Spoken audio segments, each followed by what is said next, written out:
আজ আমি শামীম আলী চিশতি আপনাদের সামনে যে আলোচনাটি নিয়ে আসলাম সে আলোচনাটি হলো জগতের মানুষ, হিন্দু হোক মুসলমান হোক, এদের মধ্যে একটা জিনিস দেখা গেছে, শ্রীকৃষ্ণকে খারাপ ধারণা করে।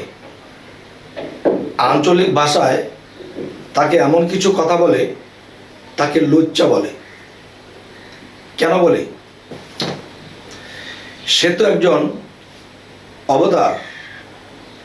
অবতার হয়ে এসেছে, ধর্মের মানুষদেরকে তিনি নিয়ে যাবে, পরপারের একটা রাস্তা দেখাবে। আজকে যারা এসব না বুঝে এরকম করতেছে, আজকে তাদের উদ্দেশ্যে আজকের এই আলোচনাটি করব। সেই কথাটি হলো, দেখেন, তিনি যদি পৃথিবীতে এমন কিছু না ঘটাতেন তাহলে কিন্তু মানুষ তাকে নিয়ে এরকম কিছু বলতো না। তো শ্রীকৃষ্ণ এমন কিছু জিনিস ঘটিয়েছে যা বেশিরভাগ মানুষ, সে হিন্দু ধর্মের হোক, মুসলমান ধর্মের হোক বা অন্য ধর্মের লোকই হোক, তারা তাকে খারাপ ধারণা করছে। কেন? যে 1600 গোপিনী 800 রমণী ছিল তার, 1600 গোপিনী এবং 800 রমণী ছিল।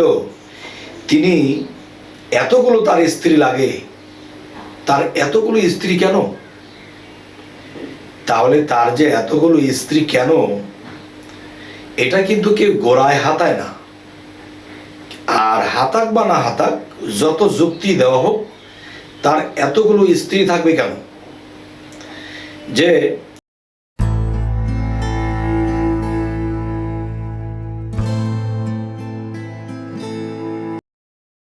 1600 গোপিনী 800 রমণী কেন? আচ্ছা,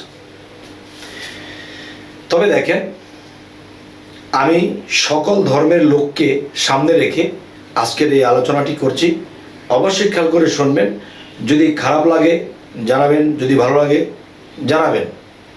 আচ্ছা, দেখেন, অন্য অন্য ধর্মের মধ্যে জন্ম জন্মান্তর প্রকাশ আছে, যে মানুষ মৃত্যুর পরে আবার পৃথিবীতে জন্ম নেবে।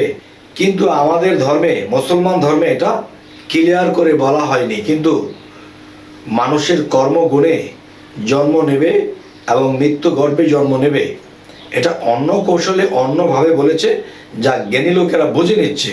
কিন্তু সাধারণ যারা, তারা এটা বুঝছে না। যাই হোক, এখন সে একজন অবতার, শ্রীকৃষ্ণ মানুষকে তরানোর জন্য রাস্তা দেখাতে পৃথিবীতে এসেছে, সাধুদের রক্ষা করতে এসেছে।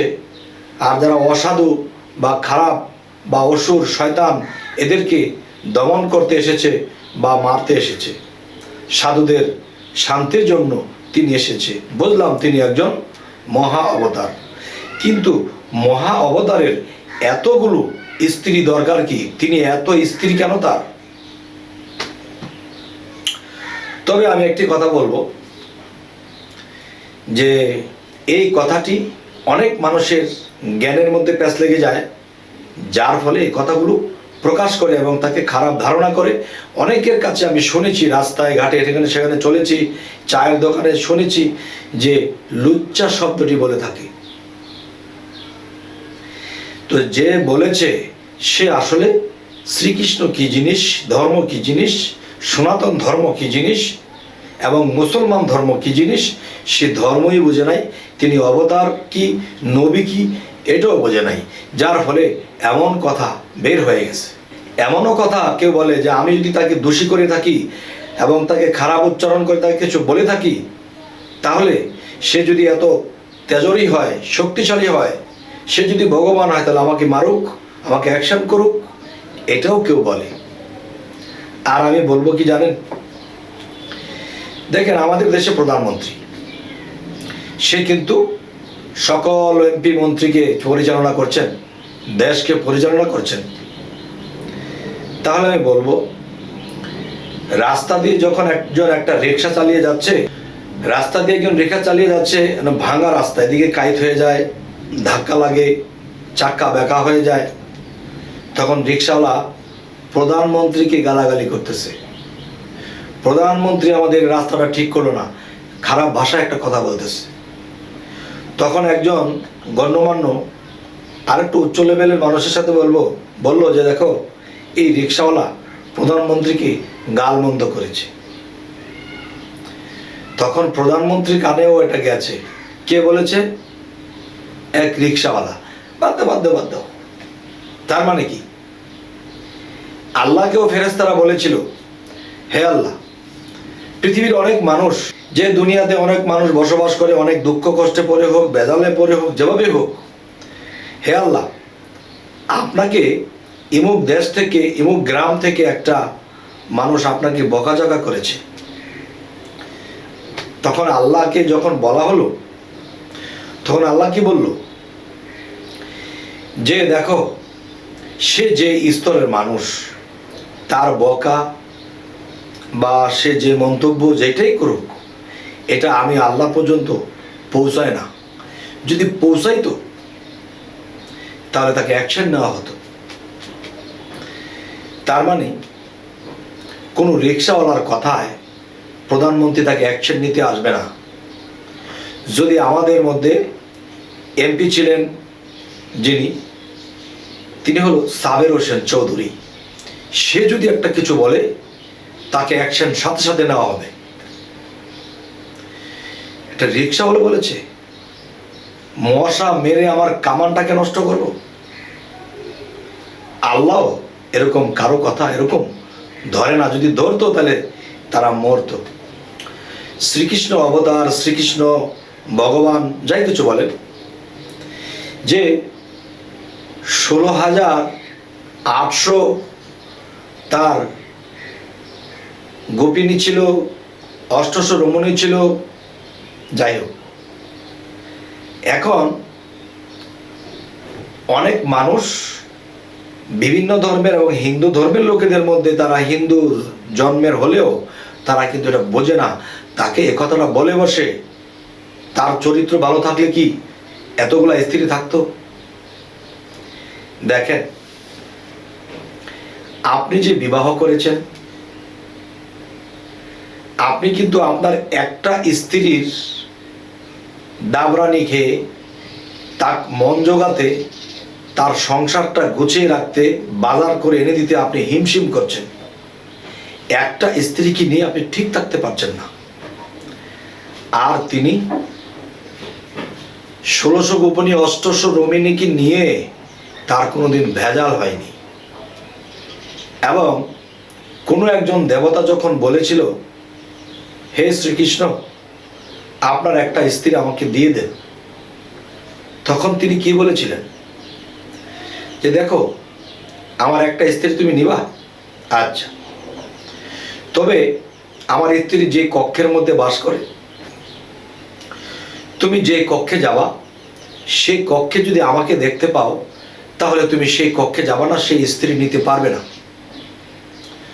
তখন যদি 1600 কক্ষ থাকে, 1600 ঘর থাকে, এই 1600 ঘরের মধ্যে চুকি দিয়ে দেখে এখানে কৃষ্ণ আছে, সেই ঘরে কৃষ্ণ আছে, সেই ঘরে কৃষ্ণ আছে, 1600 কৃষ্ণ 1600 ঘরে, এখন কোন ঘরে আপনি যাবেন? তাহলে 1600 স্ত্রী রাখার ক্ষমতা আছে, আপনি আমি একটাতেই হিমশিম। এবার আসি, ঠিক আছে, তিনি 16,000 ঘরে 16,000 জন হয়ে যেতে পারে, তাহলে এটাই তার করার দরকার কি ছিল? এটাই কি দরকার? আজকে এই বিষয়টাই আমাদের জানার দরকার। হে হিন্দু সম্প্রদায়, হে মুসলমান সম্প্রদায়, আমি আপনাদেরকে বলছি, অবশ্যই খেয়াল করে শুনবেন। দেখুন, জন্মান্তরটা আমাদের ধর্মেটা ক্লিয়ার নয়, মুসলমান ধর্মেটা ক্লিয়ার নয়। অন্য অন্য ধর্মে জন্মান্তরবাদ, যে মানুষ মরলে পৃথিবীতে আবার জন্ম হবে। দেখুন, এখন যেটা বলবো, দেখেন, শ্রীকৃষ্ণ যখন দাপর যুগে পৃথিবীতে অবতার রূপে প্রেরণ হলেন বা অবতীর্ণ হলেন, এর আগে তিনি ত্রেতা যুগে রাম হয়ে এসেছিল। ত্রেতা যুগে যখন তিনি রাম হয়ে পৃথিবীতে এসেছে, তিনি কিন্তু রাজা বাদশার ছেলে হয়ে পৃথিবীতে এসেছে। তার পিতার নাম ছিল দশরথ। যাক, সেখানে যাব না। আজকের যে ঘটনাটি সেটা হলো, দেখেন, তিনি যদি দেশের কোনো জায়গায় যাইতো, কোনো জায়গায় অ্যাটেন্ড করতো, কোথাও কোনো বিষয়ে যাইতো, তখন তার রূপ স্রোত খুব সুন্দর ছিল। তখন কিন্তু অনেক রমণী ছিল, অনেক মেয়ে মানুষ ছিল, অনেক সুন্দরী রূপসীরা ছিল। তারা কিন্তু এই রামের স্রোত দেখে তারা মনে মনে ভাবত যে এরকম একটা সুন্দর স্বামী যদি আমি পাইতাম। তবে যেমন শ্রীকৃষ্ণকে শ্রীকৃষ্ণ ভগবান বলা হয়, ঠিক শ্রীরাম তিনিও ভগবান। তখন তিনি কিন্তু ভগবান যদি তিনি হয়, তাহলে তিনি কিন্তু ভক্তের মনোবাঞ্ছা শুনতে পেতেন মনে মনে বললেও। তারা যখন মনে মনে বলতো যে এরকম একটা স্বামী যদি পাইতাম, তখন তিনি বলতো তথাস্তু, তার মানে তাই হবে। কারো আশা অপূর্ণ রাখে না। আচ্ছা, পরবর্তীতে হয়তো কোথাও গিয়েছে, কোনো মেয়ে মানুষ তাকে দেখে বলতেছে যে এরকম একটা স্বামী যদি পাইতাম। সে মনে মনে বলেছিল, আবার সে অবতার মনে মনে বলে দিল তথাস্তু, তার মানে হবে এটা। কিন্তু এই যুগে নয়, এই জন্মে নয়, পরের বার দাপর যুগে আমি কৃষ্ণ হয়ে যখন পৃথিবীতে আসব, এরকম হাজারো মেয়ে এরকম মনোবাঞ্ছা করে বসে আছে। তখন তাদেরকে যে মনে মনে সে কথা দিয়ে এসেছিল যে পরবর্তীতে আমি দাপর যুগে যখন কৃষ্ণ হয়ে আসব, তখন তোমরা আমার কাছে আসবে, তোমরা স্ত্রী রূপে আমার কাছে আসতে পারবে, বা তোমাদের সেই মনোবাঞ্ছা পূর্ণ হবে। তাহলে এই কথাগুলো বিশ্বাস করা যায় তখন যখনই মানুষ মৃত্যুর পরে আবার পৃথিবীতে জন্ম নেয়। ওই ধর্মে এটা ক্লিয়ার আছে, কিন্তু আমাদের মুসলমান ধর্মে এই জন্ম তো নিবে মানুষ পৃথিবীতে আবার, এটার কোনো ক্লিয়ার কোনো সাজেশন কোরআনের বলা হয় নাই, বলেছে আবরণ রাখা আছে। যাই হোক, এখন আমি আপনাদেরকে যে কথাটি বলতে চাচ্ছি, সে রাম যখন দেহত্যাগ করেছিল, এরপরে যখন দাপর যুগে কৃষ্ণ রূপে যে আসলো, সেও কিন্তু রাম, সেই কিন্তু কৃষ্ণ হয়ে দাপর যুগে এসেছে। এসে তখন কি করেছে, তখন দাপর যুগে শ্রীকৃষ্ণ এসে যখন সেও পৃথিবীতে মানব তাড়ানোর জন্য প্রস্তুতি, তখন মানুষ দূর দূরান্ত থেকে শুনে আসে, যার সাথে সেই ত্রেতা যুগে রাম হয়ে বলা হয়েছিল তথাস্তু, যে হ্যাঁ তোমাদের মনোবাঞ্ছা পূর্ণ হবে। তখন সমস্ত আত্মাগুলো কিন্তু সেই কৃষ্ণের পাশাপাশি জন্ম নিয়েছিল। তখন তাদের সেই কর্মফলে আবার সেই শ্রীকৃষ্ণের কাছে এসে তারা কেউ ভক্ত হলো, কেউ তার কাছে স্ত্রী রূপে এসে গেল, কেউ মা রূপে এসে গেল, কোনো মায়ের ঘরে জন্ম নিল, কোনো মায়ের দুগ্ধ পান করলো। এটাও কিন্তু ঘটনা আছে সেই পূর্ব জন্মের। তবে হে সমস্ত জগতবাসী, তাহলে যারা বলতেছে শ্রীকৃষ্ণ তো ভালো না, শ্রীকৃষ্ণ তো এটা সেটা, তিনি এতগুলো বিবাহ করেছে, তার চরিত্র ভালো নাকি, আমাদের এই শাস্ত্র গ্রন্থ যদি জানা থাকে তাহলে আমাদের এই ভুলগুলো হবে না। দেখেন, শ্রীকৃষ্ণ, শ্রী অর্থ কি? সুন্দর। কৃষ্ণ, কৃষ্ণ শব্দের অর্থ কি? যে আকর্ষণ। আচ্ছা, এটার ব্যাখ্যা বিশ্লেষণেও আমি যাব না, তবে আমি এতটুকুই বলতে চাই যে আল্লাহ কিন্তু একদিন বলেছিল লাকুম দীনুকুম ওয়ালিয়া দিন। যখন অন্য ধর্মের লোক যখন মোহাম্মদ সাল্লাল্লাহু আলাইহি সাল্লামকে বলতেছে যে আপনার ধর্ম আমরা মানব, তাহলে আপনি আমার ধর্মে এসে আমার মূর্তিকে পূজা দেন, তখন আপনার ধর্মে আমরা মানব। তখন আল্লাহ বলেছে কি, হে মোহাম্মদ, তুমি তাদেরকে বলে দাও লাকুম দীনুকুম ওয়ালিয়া দিন, তোমার ধর্ম তোমার, আমার ধর্ম আমার। আল্লাহ কিন্তু এই কথা বলেনি যে তোমার ধর্ম বাদ দিয়ে এসো, তোমারটা ভালো না, তোমারটা বাতিল, কিন্তু বাতিল করেনি। কি বলেছে? তোমার ধর্ম তোমার, আমার ধর্ম আমার, লাকুম দীনুকুম ওয়ালিয়া দিন। তাই বলবো কি, প্রত্যেকটা ধর্মই আমাদের বোঝার আছে। এই ধর্ম কি বলছে, এই ধর্ম কি বলছে, সকল সার মর্ম যখন একাত্র করব, তখন কি হবে জানেন? সকল ধর্ম যদি একাত্র করি তখন কি হবে? তখন হয়ে যাবে একাত্মবাদ। একাত্মবাদ কি? দেখবেন মৌমাছিরা যখন মধু জমা করে, দেখবেন কোনো ফুলের মধু বা বিভিন্ন ফুল থেকে আনে, কোনোটা তিতা, কোনোটা এটা সেটা, তখন বিভিন্ন গাছের মধু যখন একাত্র করা হয় তখন কিন্তু সেই মধুটা মিষ্টি হয়। তার মানে সকল ধর্মের মধ্যে গিয়ে সকল ধর্মের বিষয়টা বোঝার পরে তখন যখন মিলান হয় তখন মধু হয়ে যায়, মিষ্টি হয়ে যায়।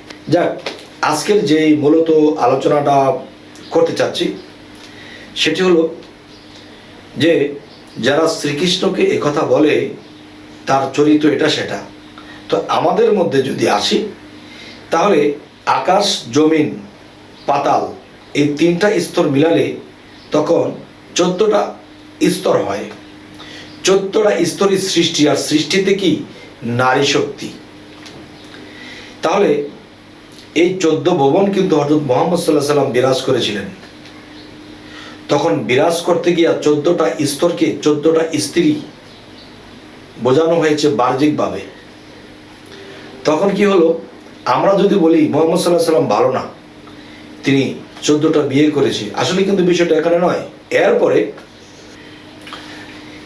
আরেকটা বিষয় হলো, এই যে বিবাহ শাদী করার মধ্যেও কিন্তু যেরকম শ্রীকৃষ্ণের কিছু ঘটনা রয়েছে, ঠিক আগে পিছে হযরত মুহাম্মদ সাল্লাল্লাহু আলাইহি সাল্লামের এরকম কোনো ঘটনা রয়েছে যা না জেনে ওই ধর্মের লোকে মুহাম্মদকে বলছে তিনি 14টি বিবাহ করেছে, আবার আমাদের ধর্মে না বুঝে বলতেছে শ্রীকৃষ্ণ যে 1600 বিবাহ করেছে, বা 1600 গোপিনী 800 রমণী তার স্ত্রী ছিল, না বুঝে বলতেছে। কিন্তু ঘটনা কিন্তু গোড়ার থেকে আসলে রাস্তা ক্লিয়ার। তবে আজকের যে বিষয়টি বোঝানো হলো সেটি কি? এই জিনিসটি বোঝানো হলো যে বিগত জন্মের কথা যিনি বলেছিলেন তথাস্তু তাই হবে, তাই হতে গিয়ে কর্মফলে তারাও তাদের আত্মাগুলো জন্ম নিয়েছে, জন্ম নিয়ে এখন সেই শ্রীকৃষ্ণের স্ত্রী রূপে তারা ছিল, পিছনের জন্মের আশা পূরণ করে তিনি চলে গেল। এটাই হলো তার মূল বিষয়। অবশ্যই আমাদের এই চ্যানেলের কথা ভালো লাগলে অবশ্যই সাবস্ক্রাইব করে নেবেন, পরবর্তীতে যেন ভালো আলোচনা দিতে পারি। অবশ্যই আমাদের সাথে থাকবেন। সকলেই ভালো থাকবেন। আল্লাহ হাফিজ।